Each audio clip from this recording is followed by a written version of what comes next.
Lesson 7, we're going to go over the History and Art History Brush tool. You can find these if you hit Y on your keyboard, or you can also see them here, History Brush tool and Art History Brush tool. The History Brush tool, it's really lovely. What it does, it restores parts of an image to an earlier state.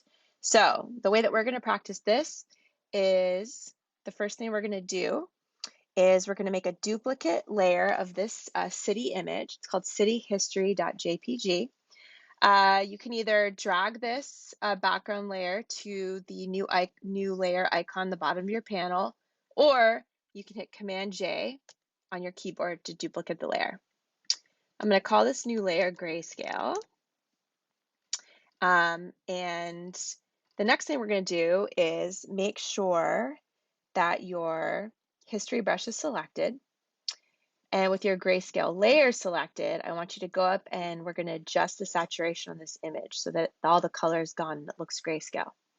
And the way that we're going to do this is by going to Image, Adjust, Hue and Saturation, and we're going to bring the saturation slider all the way down. And you'll see as I do that, my city turns gray.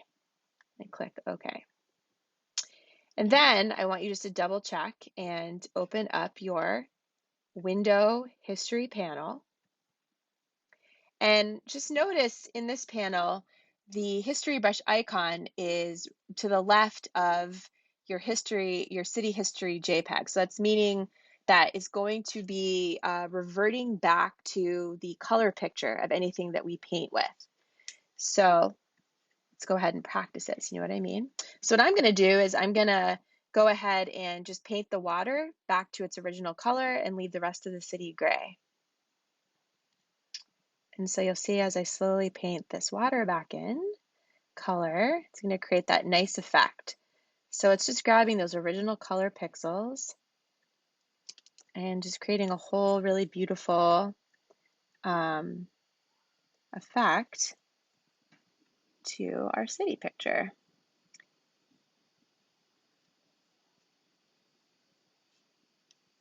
So that's the history brush in a nutshell. It's kind of fun.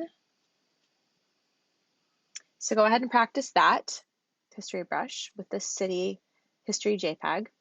The other tool that I want to show you really quick, if you go under here, is called the Art History Brush tool.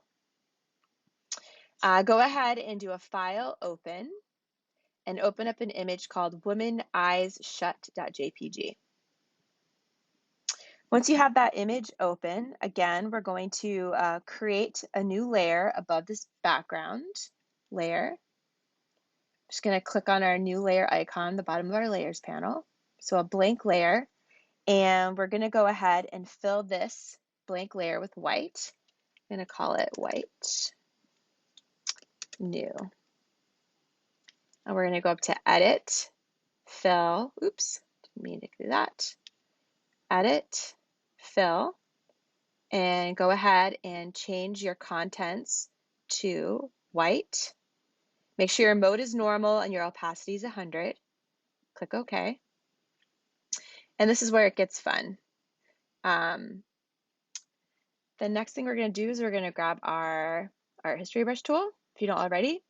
And I want you to notice up here in the options, there's something called Style. And if you open this up, you'll see there's tight short, tight medium, tight long. I want you to play around with these and you'll see what they do. So we'll start with tight short. I have my white new layer selected. And I'm going to start kind of painting.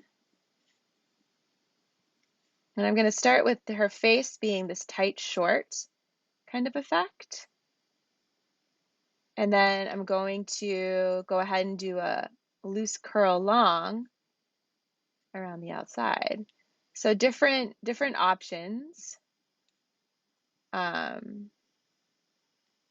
But it's just a nice way to play around. And of course, if you make your brush bigger, if I make a really big brush, it's going to make big chunks. And if I make a little brush, it's going to be more detailed. So your brush size does matter in this exercise. Like see if I want to have her face be more detailed, I would make a really, really small brush, like maybe like a 4.4 pixel brush, and I can have more details in her face. I might actually do the tight short to get the real good details if I want her face to actually be recognizable. You can also use this tool just directly on the photo. You don't need to make that new white layer to get a mix too. So if you go ahead and open up an image called personoutside.jpg,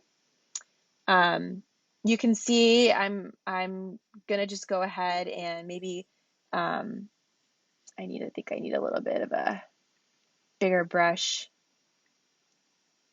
But you'll see it's kind of a little slow. It's converting this into a, I actually think my brush is too big, converting this into more of like a painterly, kind of painterly fun feel.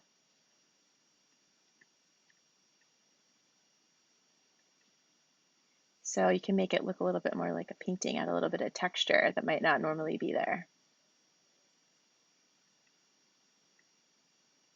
So go ahead and play around with the history brush tool and the art history brush tool.